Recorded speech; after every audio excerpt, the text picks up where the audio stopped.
Magmadali ka, Tiago. Kailangan ko ng tulong mo. Po, anong gagawin ko? Subukan mong tuntunin ang totoong kinaroroonan ng nilalang. Akala ko po ba, nasa katawan niya ang engkanto? Hawak niya ang kaluluwa ng pasyente. Sinabi ko lang na nasa katawan ng babaeng ito ang elemento dahil mahirap ipaliwanag sa mga taong hindi nakakaintindi. Sa murang edad, nagawa ng matutunan ni Tiago ang pamamaraan ng kanyang lolo Ramon. Nakakuha na din ito ng pinakaunang gamit, isang uri ng mutya mula sa engkantong palos. Ang gamit na ito ay nagbibigay sa may tangan ng kakayahan na humanap ng mga engkantong nagtatago sa paligid. Gaya ng katangian ng palos, magagawa nitong mahanap ang kanyang pagkain kahit sa pinakamasisiskip na bato at malalim na putik. Kakaiba din ang talas ng pakiramdam ng taong may tanga ng bertud dahil malayo pa lamang, alam na nila ang paparating na panganib. Kagaya na lang ng pagbibigay ni Tiago ng babala sa kaibigang si Julio.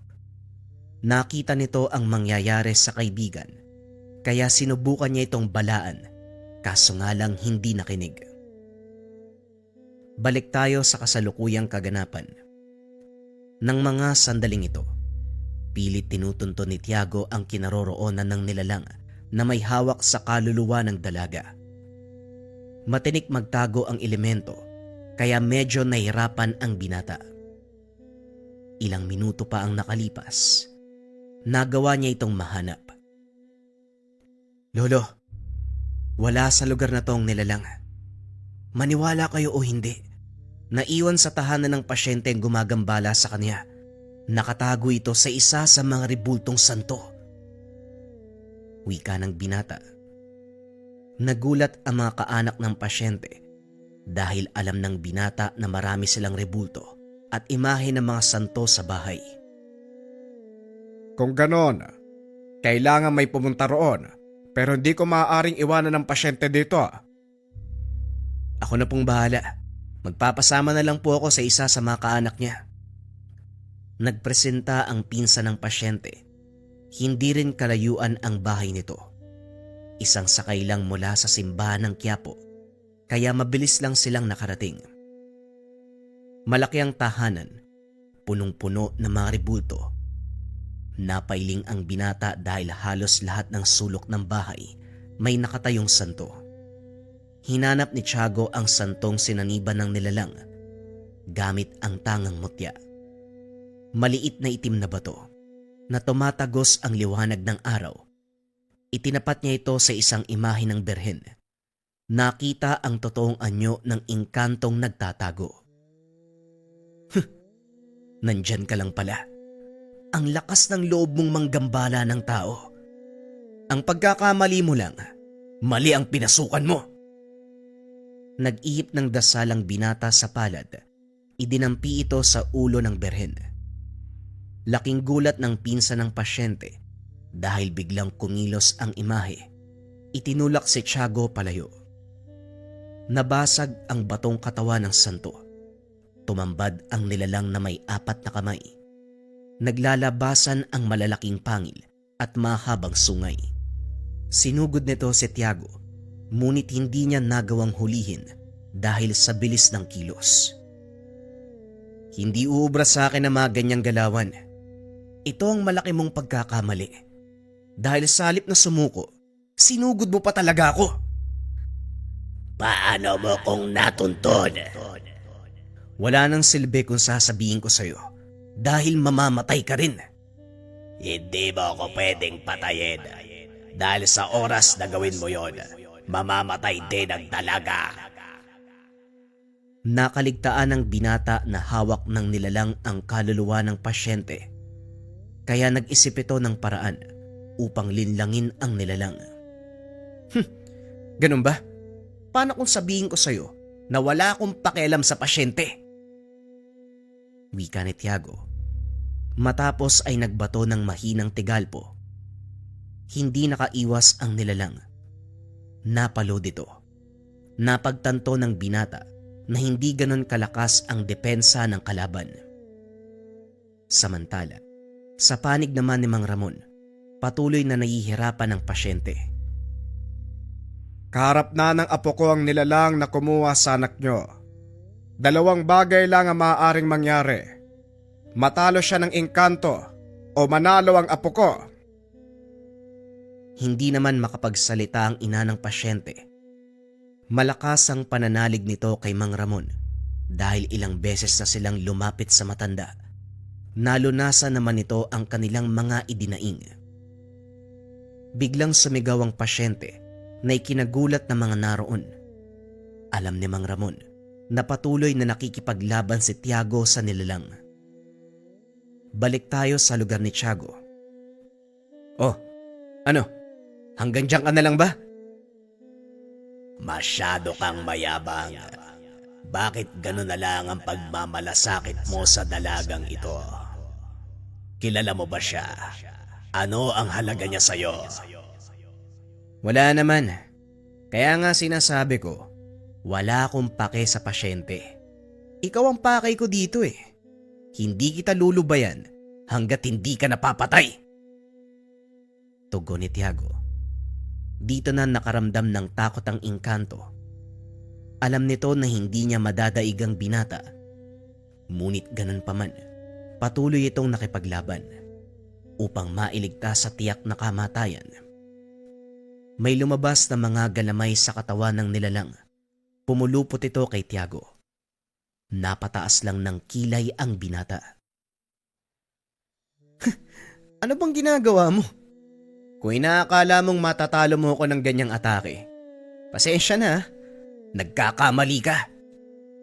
Masyado kang mayabang. Tignan natin ngayon kung makapagyabang ka pa. Uubusin ko ang lahat ng enerhiya sa katawan mo. Ganun ba? O sige, higupin mo lahat ng kaya mong higupin. Huwag kang magtitira ha. Nagsimulang higupin ng engkanto ang enerhiya ng binata gamit ang mga galamay. Ngunit ilang minuto na ang nakalipas, hindi pa rin nanghihina si Tiago. Bakit parang hindi ka tinatablan? Anong ginawa mo? Wala akong ginagawa. Hinahayaan nga lang kitang ubusin yung lakas ko. Anong problema? Naglabas ng isa pang galamay ang nilalang. Pinulupot ito kay Tiago. Kaso nga lang ganun pa rin ang nangyari. Wala pa ring epekto sa binata. Siguro naman nagtataka ka kung bakit hanggang ngayon hindi pa rin nangihina ang katawan ko. Alam mo, naawa na ako sa'yo eh. Kaya ipapaliwanag ko na lang ang nangyayari. Ang kaluluwa ko, konektado sa enerhiya sa kapaligiran. Kahit anong gawin mong paghigop, patuloy lang na madaragdagan ng enerhiya ko. Sa makatuwid, hindi sa akin ang lakas na hinihigop mo. Hinawakan ng binata ang 2 galamay. Hinila ang nilalang palapit sa kanya. Hindi makawala ang engkanto. Habang papalapit ito kay Tiago, unti-unting umiinit ang katawan. Ano? Kaya pa? Pakawalan mo ko! Pakawalan. Bakit hindi mo muna bitawan yung kaluluwa ng dalaga? Pagkatapos nun, doon kita papakawalan. Sinasabi ko na nga ba, inuuto mo lang ako.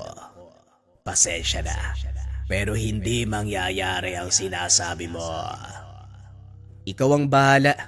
Madali naman akong kausap eh.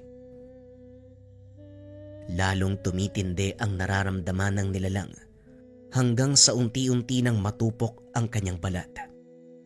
Itigil mo ang ginagawa mo. Sige na, papakawalan ko na ang dalaga. Yan. Yun naman pala eh. Madali ka naman palang kausap eh. Pinakawala ng engkanto ang kaluluwa. Nang masiguro ng binata na ligtas na ang pasyente, tinuluyan ang nilalang. Matapos ay bumalik na ito sa kinaroroonan ni Mang Ramon. Kumusta, Tiago? Anong nangyari sa bahay ng pasyente? Tanong ng matanda. Naupo ang binata sa gilid ng daan at uminom ng tubig. Nagawa ko pong talunin yung engkanto. Kailangan mo na lang pabalikin ang kaluluwa niya. Kung ganon, hindi ka nagkaroon ng anumang problema. Mahinang nilalang yun eh. Pero nagtataka ako eh. Paano silang nakasanib sa mga banal na imahe? Banal na imahe. Kailanman, walang banal na likha ang kamay ng tao. Mas madalas pinapasok ng mga engkanto o demonyo ang isang rebulto. Lalo pa kung nakikita nilang ginodiyos ang mga ito ng mga tao. Huwag ka masyadong magpapalinlang sa mga nakikita mo. Ang lalim naman po ng sinasabi nyo. Pero hindi nasagot ang tanong ko. Oo nga no.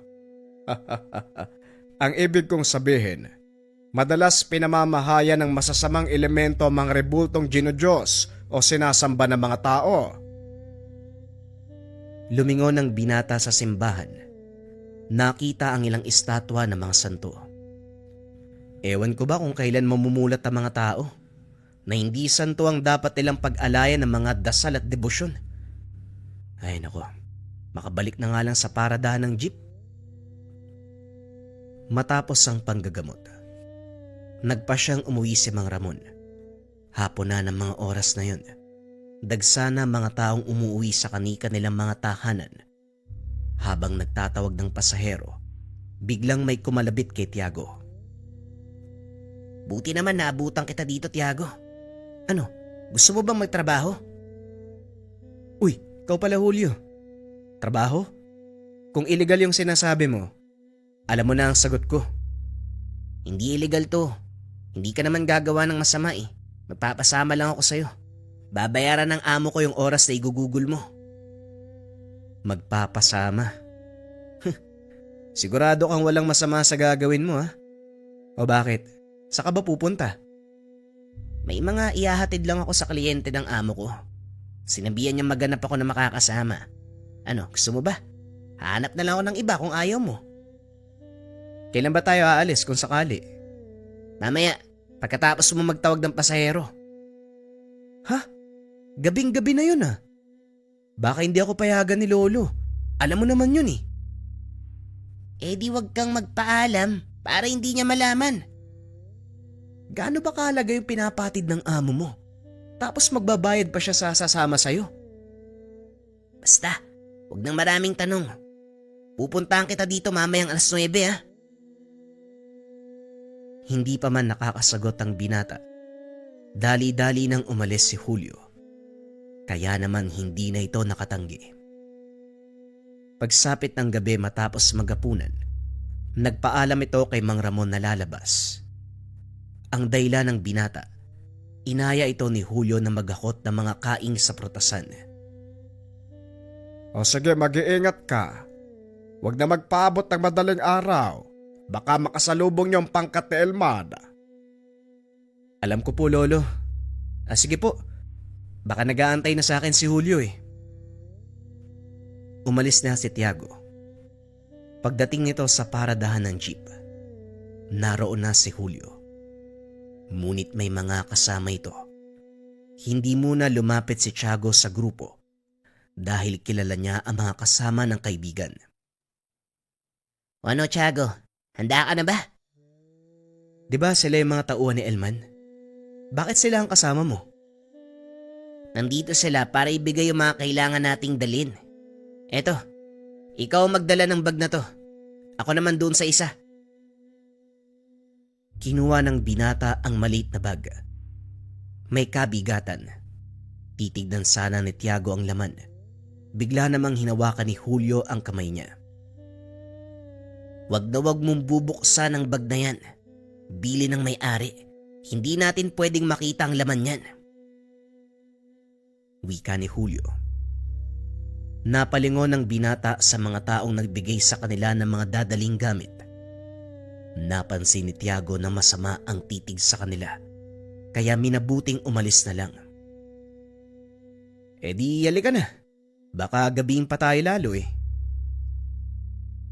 Habang papalayo ay patuloy na nakikiramdam. Nasa kalagitnaan sila ng paglalakad. Nang mapansin ito, may mga nakasunod sa kanila. Matanong nga kita, Julio, gaano kalaki yung tiwala sa'yo ng mga pinagtatrabahuan mo? Hindi nila ako utusang magdala ng mga to kung wala silang tiwala sa akin. Kaya huwag ka na magtanong. Malapit na tayo pagdating dun. Huwag ka magsasalita ah. Ang unang itatanong sa'yo kung ano ang laman ng dala natin. Kaya hindi ko pinabuksan sa'yo ang bag dahil mas mabuting wala ka ng alam. Tugon ng kaibigan. May hinala na si Tiago kung ano ang laman ng bag. Ngunit alang-alang sa kaligtasan ng kaibigan ay piniling sumunod. Nakarating ang dalawa sa pinag-usapang lugar. Nakabang naroon ng mga taong pagdadalhan niya ng mga gamit. Kinuha ni Julio ang dalang bag ni Tiago. Sinabihan nitong manatili sa kinakatayuan. Dito ka lang. Huwag kang gagawa ng hindi nila magugustuhan. Para namang may gagawin akong kalokohan. Oo na, ako nang bahala. Naglakad si Julio palapit sa mga kalalakian. Bagaman madilim, nakita ni Tiago ang dalang baril ng mga ito. Patuloy na nag-uusap si Julio at ang isa pang lalaki. Binuksan nito ang dala nilang gamit. Inilabas ang isa sa mga maliliit na supot. May lamang kulay puting pulbos. Napailing na lang si Tiago. Hindi makapaniwalang sinamahan niya ang kaibigan sa isang ilegal na transaksyon. Mamaya ka sa akin, Julio. Talagang sinama mo pa ako sa kalokohan mo ah. Wika ng binata sa sarili. Nag-antay itong matapos ang transaksyon. Ilang sandali lang, narinig ni Tiago na tumaas ang boses ng isa sa mga lalaki. Mukhang niloloko ko ng amo mo, Julio. Ano tong pinadala niyo? Mababang klase. Malaki ang binayad ko sa kanya, tapos ito ang dadalhin mo sa akin. Hindi ko naman kasalanan yun ah. Tagadala lang ako napagutusan lang. O siguro, pinalitan mo ang mga ito. At sino yung kasama mo? Hindi ko pinalitan yan, Pancho. Hindi ko nga binuksan yung bag habang papunta kami dito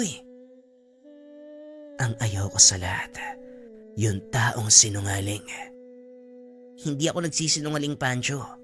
Hindi ko nga alam kung anong laman na mga dala naming gamit Gaya ng sinabi ko sa'yo, inutusan lang ako magdala niyan.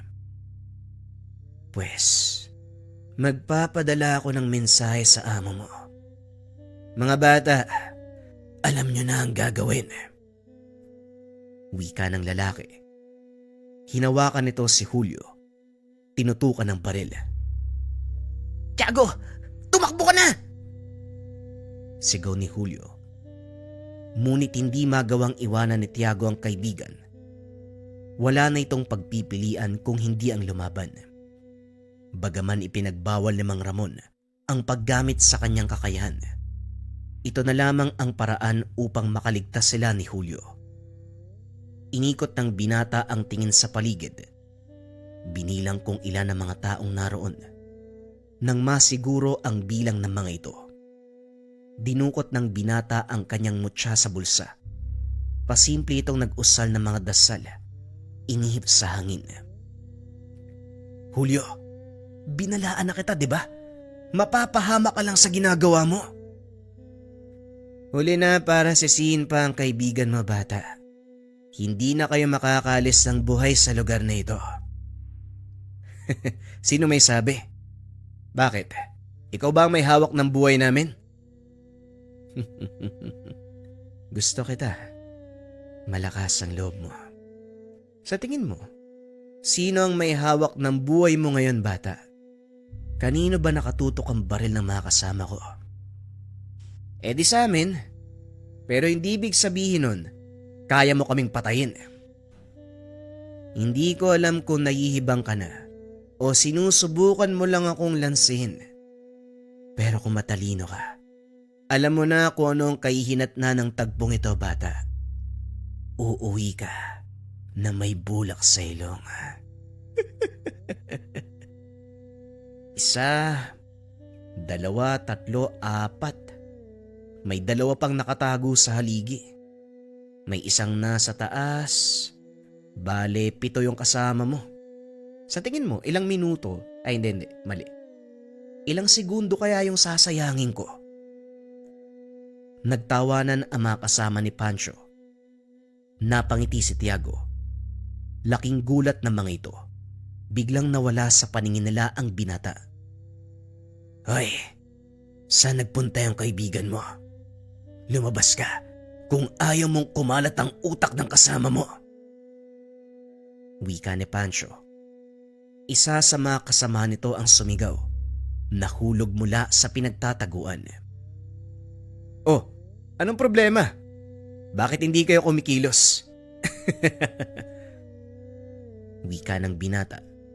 Ang sunod na hinablot ay si Julio. Laking pagtataka ni Pancho. Bigla itong nakawala sa pagkakahawak niya. Paano kang nakawala? At ano tong madulas na bagay sa kamay ko?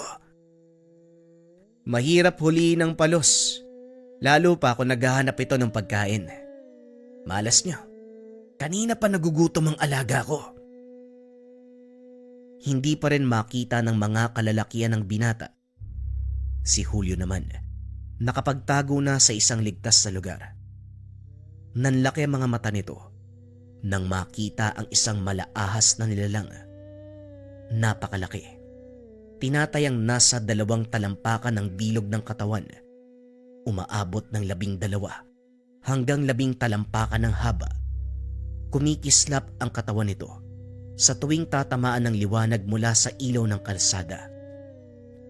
Isa-isa nitong pinagsasagpang ang mga kasama ni Pancho hanggang siya na lamang ang natira. Nakita nito ang nilalang. Kagad pinaputokan ng paulit-ulit hanggang sa maubos ang bala. Palapit na sa kanya ang nilalang hanggang sa tuluyan nitong pumulupot sa katawan. Nang mga sandaling iyon, nagpakita na rin si Tiago. Hindi ko sinabi sa'yo. Hindi aabutin ng ilang oras. Magagawa kong ubusin ang mga tauhan mo. Ngayong mag-isa ka na lang, bakit hindi ka magyabang? Nasaan yung angas mo? May sa demonyo kang bata ka. Umanda ka dahil sa oras na makawala ko dito. Malalaman ng lahat ang sekreto mo. Kung makakaligtas ka. Tugon ng binata. Sinakmal ng nilalang ang ulo ni Pancho. Walang tigil itong hinata. Pinagpera-peraso ng nilalang ang katawan ng lalaki hanggang sa wala nang matira. Matapos kumain, muli itong naglaho. Hindi pa rin makakilos si Julio sa kinakatayuan. Kaya inakay ito ng binata pauwi sa kanilang tahanan. Hiniling din ito kay Mang Ramon. Nagawa ng paraan para makalimutan ni Julio ang mga nasaksiyan.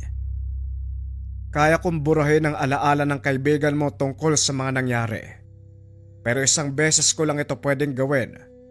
Sa susunod mag-iingat ka na. Huwag mong papalabasin ang mga alaga mo sa maraming tao.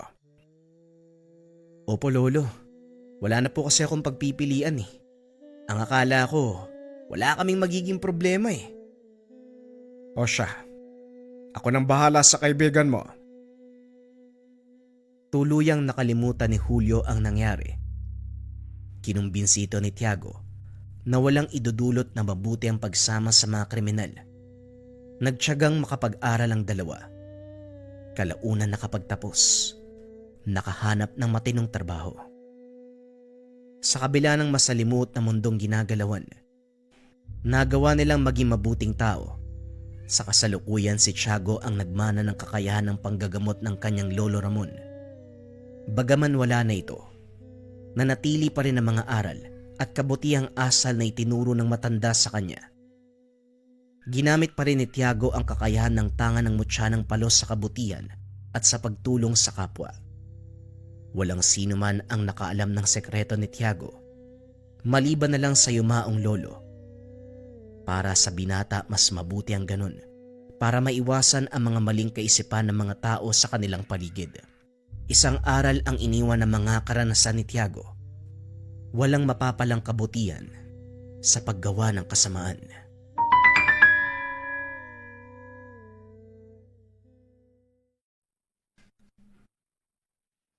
Ang kwentong ito ay hango sa totoong buhay.